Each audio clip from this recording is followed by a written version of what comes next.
statement would speak for itself. When did the executive then change his mind, given that we are admitting he changed his mind, at least to some degree? Well, I cannot agree to the, I mean, the question, ma'am, is very vague, if you ask me. Hindi, nagbago, di ba? Nung una, sabi niya talagang haharangan niya. Because I cannot, bawal, as I said earlier, ma'am, Tapos biglang sinabi na bukas ang Pilipinas. Kung nag-iimbestiga sila, papasukin. Pwera lang pag may ginagawang illegal o may krimen. Again, I can say that hindi ko pwede magkomento sa state of mind niya. Kung paano ho nag-iisip ang Pangulo, hindi pa ako tinatanong kung galit, wala naman akong tinatanong kung masaya. Yun ang state of mind. Ang tinatanong ko, doon sa sinabi, hindi ba maliwanag na nag-iba? Sabi ko nga ho, lahat tayo nagbabago ng pag-iisip sa pagdaan po ng panahon. Okay. Tayo po ay natututo naman ng unti-unti at nauunawaan natin ng gusto ang pangyayari sa paligid natin. Kung aaminin natin na nagbago ang pag-iisip, bakit? At kailan nagbago yung pag-iisip natin tungkol sa jurisdiction ng ICC? Bakit? At meron bang dahilan? Baka may alam ang DND, baka may alam ang NSC, para maintindihan natin kung saan na tayo ngayon. Kasi tayo ay nag-iimbestiga in aid of legislation. Gusto ko malaman saan ba tayo patungo. Ano na ba ngayon? Palibasa, eto nga, admitido natin, nagbago. Kung nagbago, saan na tayo ngayon? Siguro po yung pag-unawa po ng ICC jurisdiction. Kasi nung nag-aapela pa tayo sa ICC, na sinasabi natin na hindi tayo saklaw dito, marahil yung isang pagising natin sa katotohanan na ang hinahabol ng ICC ay hindi naman bansa, ngunit individual. Marahil yun po yung pag-unawa na nagbago sa ating lahat. Kasi hindi naman po estado natin ang hinihimok ng ICC, kundi po yung mga individual dito na nagkasala at yung naging biktima po ng mga krimen at ng mga pamilya po ng mga biktima ng mga pagpatay nung panahon na yun. Okay.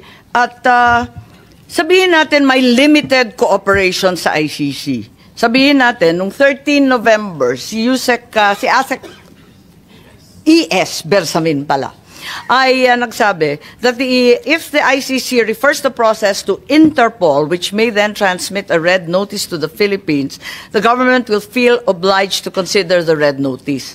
Parang may ganon, may statement ba dyan? Yung kay ES Bersamin. Naalala ko po yung statement na yun. Panaalala po niya. Oo. So, yung pagbabago ay malinaw kasi pati si Executive Secretary diniin na nagbago nga talaga. Tama po ba? Kasi sabi niya, kapag may pulang notisya. Marahil ho, dahil ito sa mga karanasan natin sa mga nakaraang buwan na tumutulong po ang Interpol sa ating bansa.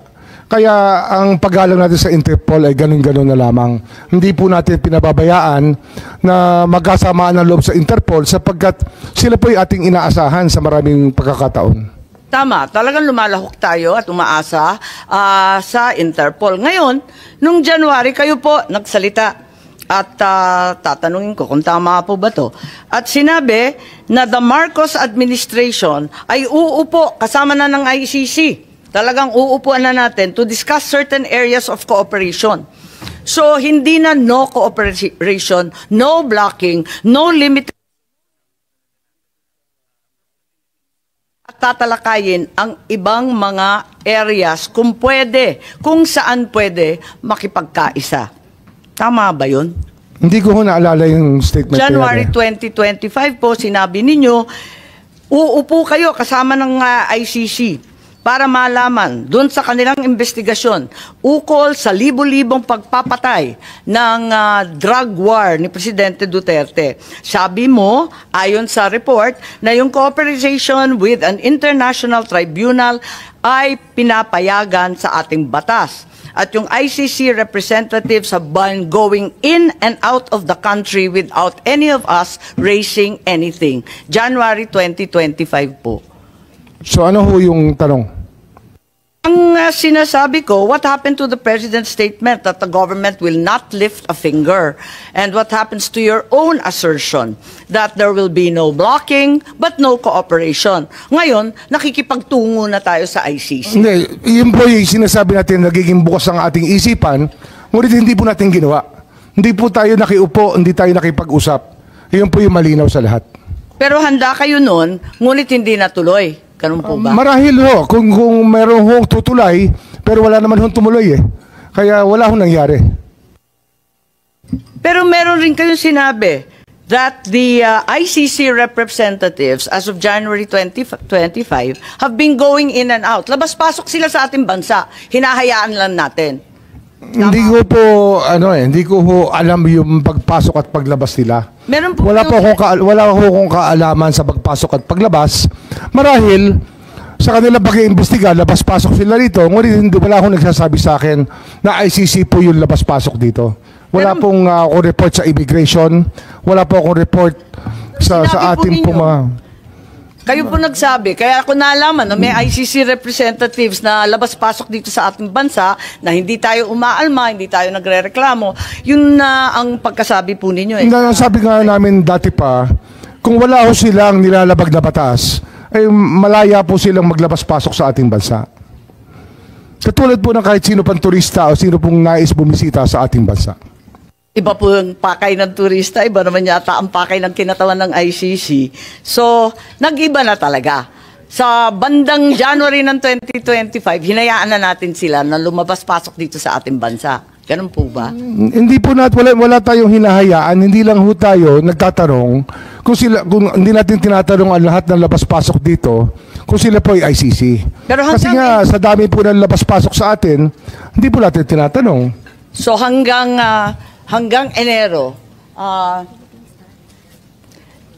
Enero nitong taon, talagang maliwanag na labas-pasok na yung mga ICC. Ano? Hindi ko po alam eh. Wala po akong personal knowledge. I can only speak from personal knowledge. Narito kasi sa Philippine Star at sinabi na I know that as anecdotally from people I know from the human rights community, they've been in contact here.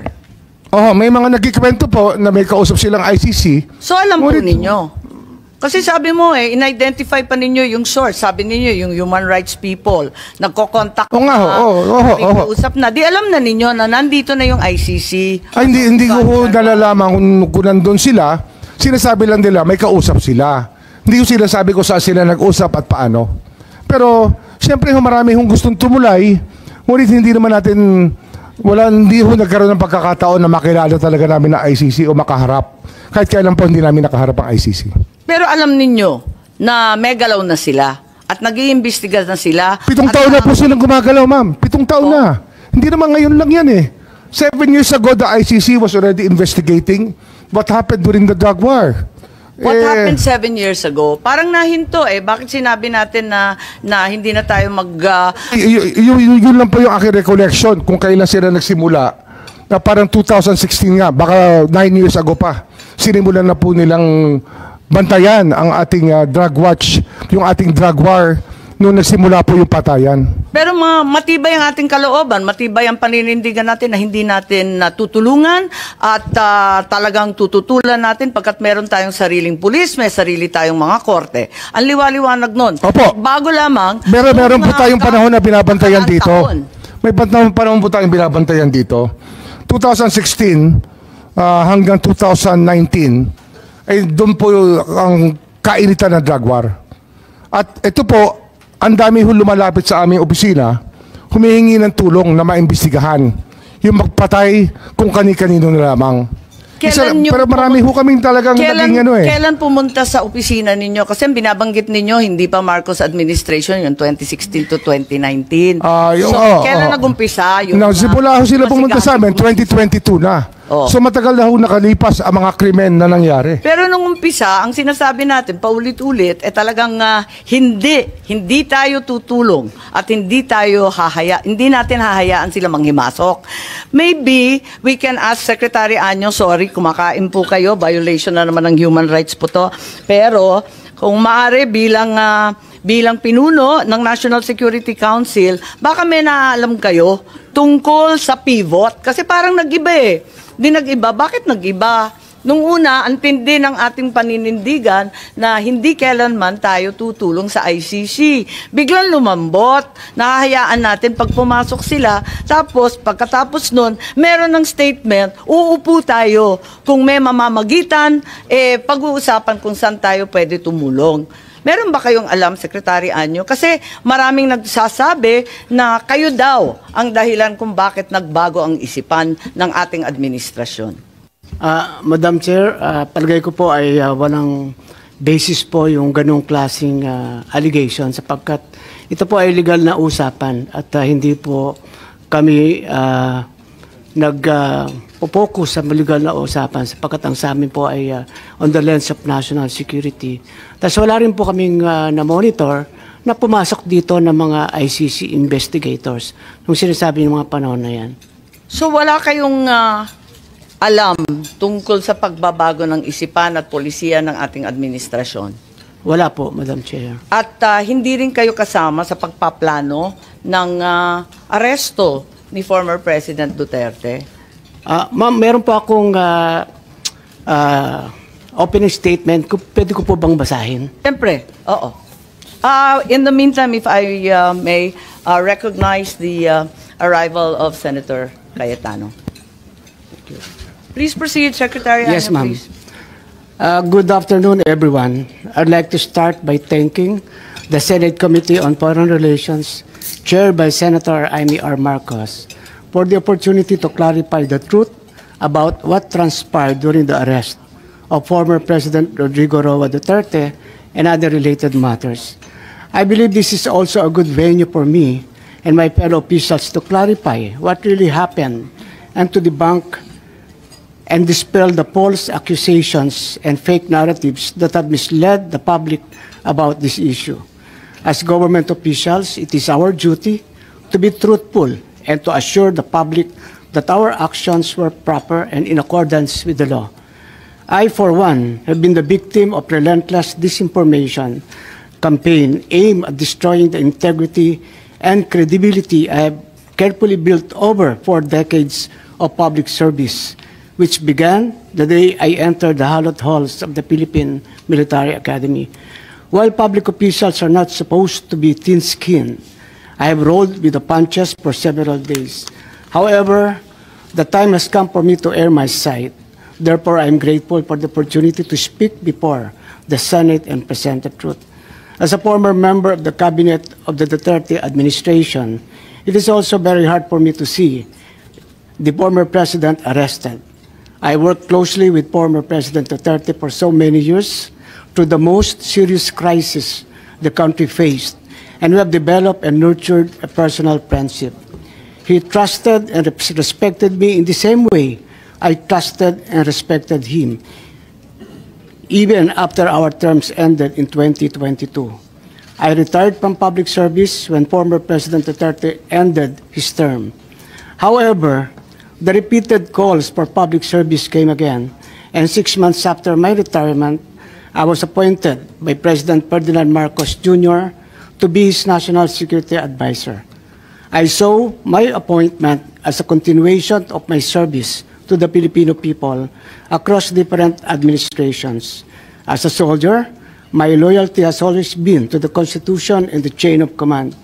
This has always been my principle when I served as the Commanding General of the Philippine Army under President Noynoy Aquino, then as AP Chief of Staff, and later as Secretary of the Department of Interior and Local Government under President Duterte, and now as National Security Advisor under President Marcos Jr. In its position, I have held under several administrations. I have never played politics. I do not have a political agenda, nor do I have or will I ever have political ambitions. I uphold the same principle in my role as National Security Advisor and Director General of the National Security Council. Thus, I'd like to state for the record that my role was limited to the mandate of my office to assess that the situation does not escalate into a national security concern. The implementation of the ICC warrant is beyond my mandate, and I had no part in it.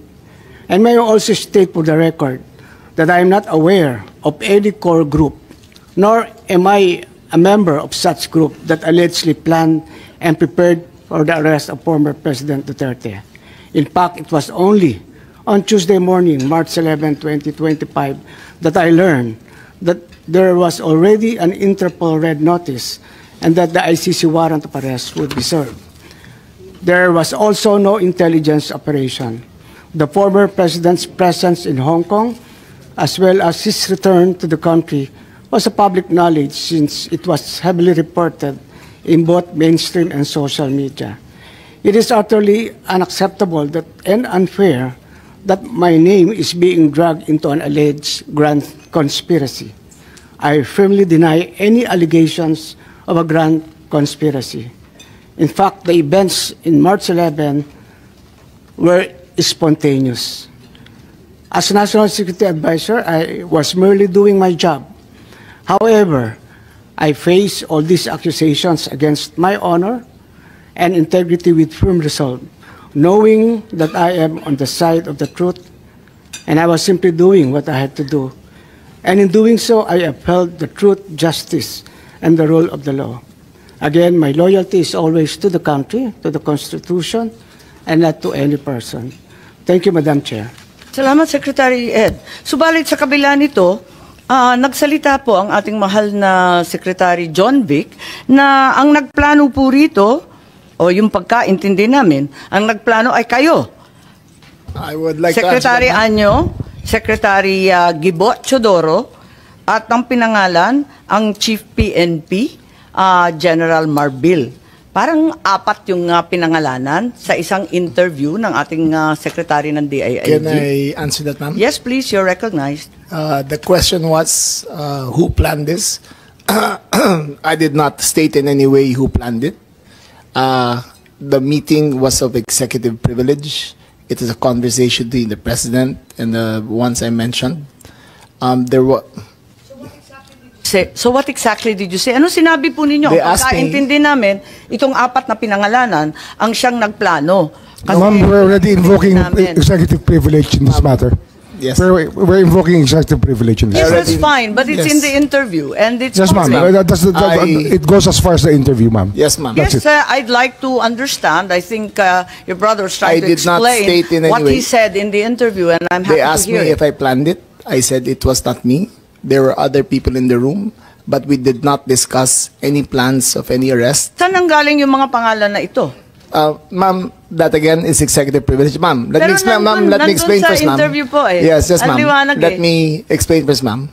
We were discussing rumors of an impending arrival Parang based hindi on. yung ganun ang dating sa amin eh. Ang That is pagkaintindi that is namin, the apat whole na truth, plano. ma'am. That is we were discussing rumors. Go ahead, ma'am. Patugtog na lang natin para maintindihan ha.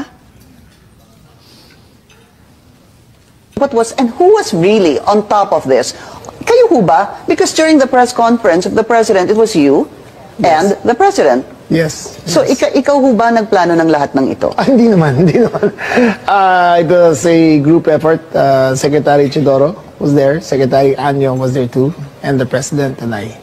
So, hindi naman ako. Ako lang ang I natira. stand by that, ma'am. Last man standing doon sa Malacanang. I stand by that. Kasi Secretary Chidoro was working out of his office. Eh, napakaliwanag Campo po ng Guinaldo. sinabi Yes, ma'am. ninyo. Wala Secretary namang Anyo, of course, mapakiyaw-kiyaw is dun sa Special sinabi. Police Intelligence. Yes, ma'am. Patayin na muna natin. Pakaliwanag naman ang sabi ninyo, hindi ako mag-isa, kahit ako ang kasama ng presidente nung nagsalita Yes, ma'am. sa press con, hindi ako mag-isa ang nagplano. Isang grupo kami. Tapos pinangalanan mo. No, ma'am.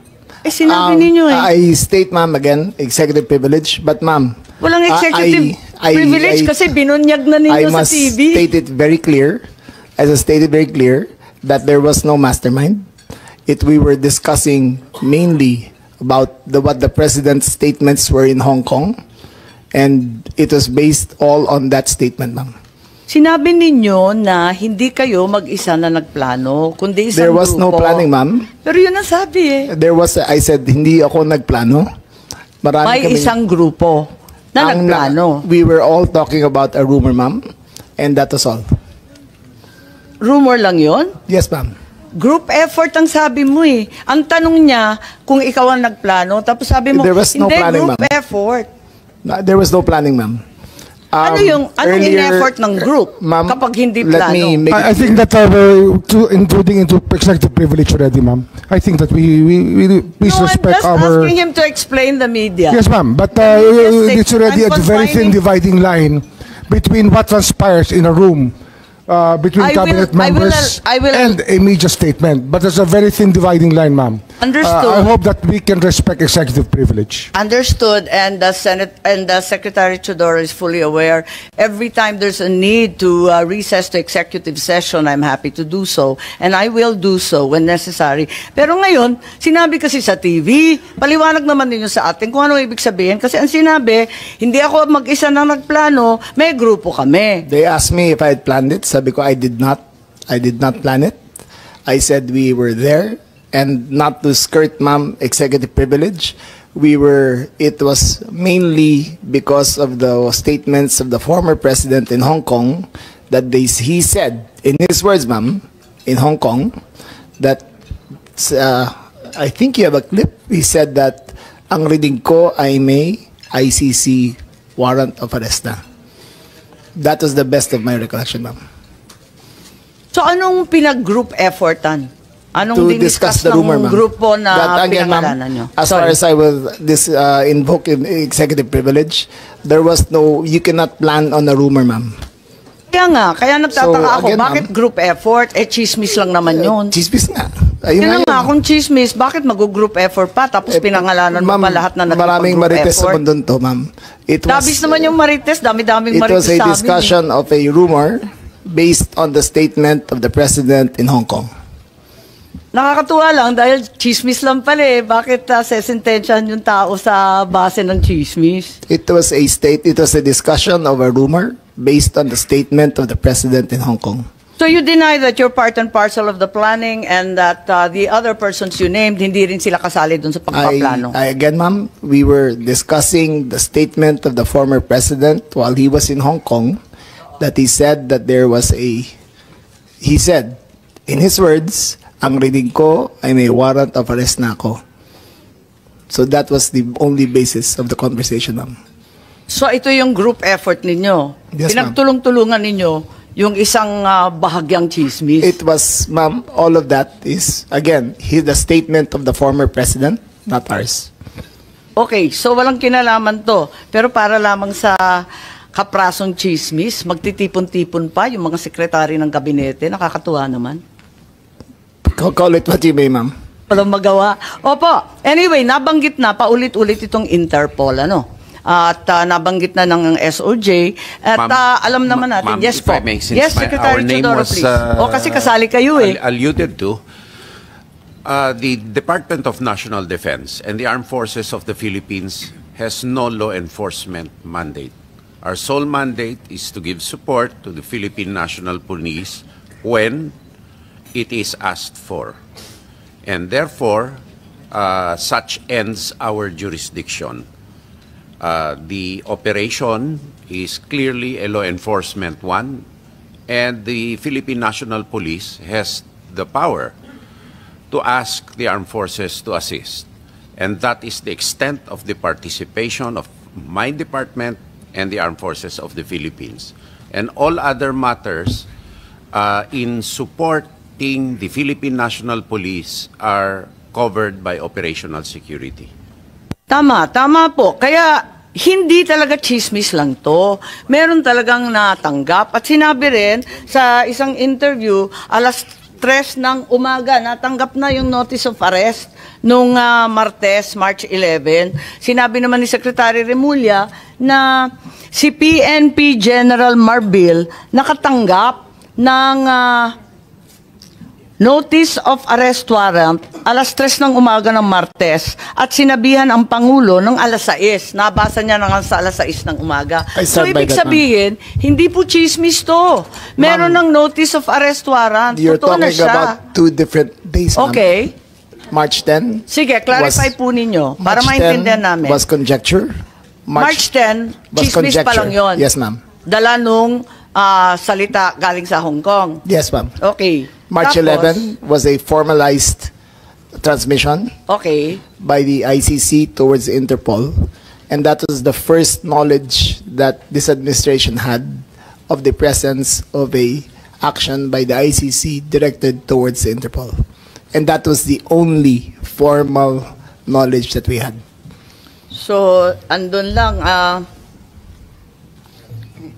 So, ang ibig sabihin, ang gobyerno hindi tumulong sa ICC sa application ng warrant. Nagulat kayo na dumating na lang yung dokumento. Yes, ma'am. Wala kayong kaalam-alam or None, ma'am. paghihingi? None whatsoever, ma'am. None whatsoever. Ganon din yung SOJ, pati yung SND. Wala kayong balita, wala kayong hinikayat, wala kayong pakikiusap na ilabas na yan sa lalong madaling panahon. Wala po ako rito noon eh. Nasa Vienna po ako.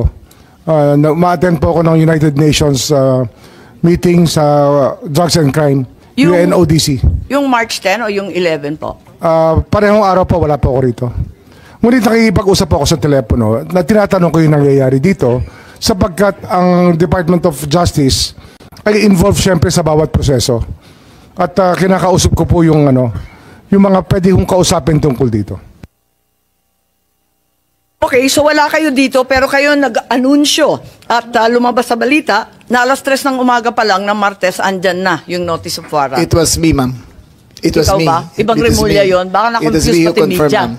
Po. It was me who confirmed during the press conference of March, on Tuesday, March 11, I think, that when the president asked me on when the notice of diffusion arrived, and I stated it was 3 a.m. Salamat. Okay, si General Marbil, may idadagdag po kayo. Kayo daw ang nakatanggap eh. Mama, natanggap ko po yun ay more or less after ng 3 o'clock. So, usually, ito po talaga ginagawa namin. Pagka meron pong request ang PCTC Interpol, we act po dun sa kanila po. Kung ano po yung request ng PCTC Interpol.